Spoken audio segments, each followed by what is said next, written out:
Just a brief update video. It's fight week. Andre Dirrell versus James Degale.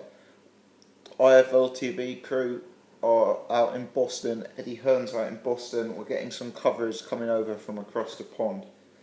Let me start by talking briefly about James Degale. I'll keep this one brief because I'm on a bit of a tight schedule tonight. But James Degale is looking in better shape than I've ever seen him before. His nickname's Chunky. He's chunky for a reason. He's never been a body beautiful super middleweight. He's never been a guy who comes to the ring with a rippling physique and a six-pack. But he's moving close to that for this fight, and to me it looks like he's taken training really seriously. It looks like he's fully primed. It's looked like he's ready to go. Now, don't get me wrong, I'm not going to say Andre Dirrell doesn't look in good shape, but one thing that has become apparent to me, and this is quite relevant given the fact that Andre Dirrell is in his 30s, given the fact that Andre Dirrell's been inactive, given the fact that Andre Dirrell hasn't fought a proper fighter since, Arthur Abraham several years ago. But Andre Dirrell looks very big at 168 pounds to me. He's got a tall, big frame. He's a powerful guy for 168.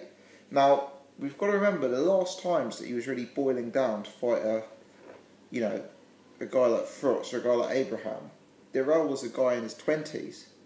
He's a guy who had been more active. Times are changing now.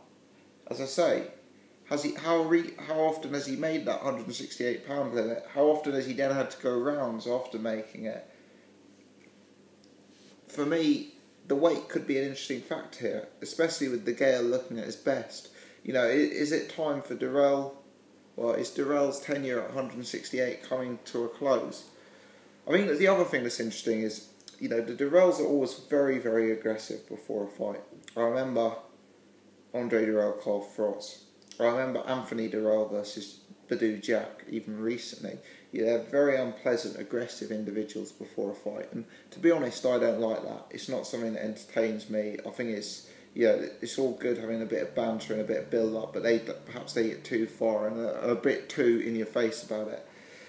One of the things they did today was send older brother Willie Dirrell to upset James Degale's media workout, and he was running around the ring screaming abuse. Andre Dirrell was being very rude to Degale's trainer. They were just being out to be nasty and to try and get in Degale's head. And one thing I saw in Degale, he looked like he was just throwing a bit of banter about. He was kind of having a laugh to himself. He didn't look like he was genuinely getting hyped and aggressive and angry about it. He didn't look like he was about to snap. And for me, that's a good thing. If you look at Degale of a few years back, when he was doing ringside with George Groves, he was made to lose his temper. He was made to look thick. He was made to look, like a guy who could snap and wasn't really in control of what he was saying. That's my points of view anyway. So what I'm seeing now in Degale is a guy who looks in the best shape of his life, who's showing a maturity outside the ring, who looks relaxed, ready to rumble, confident. He's got a good team around him. He's got Eddie Hearn there. He's got Ambrose Mendy there. He's got his trainer Jim McDonald there. He's got good people around him. He's ready to go.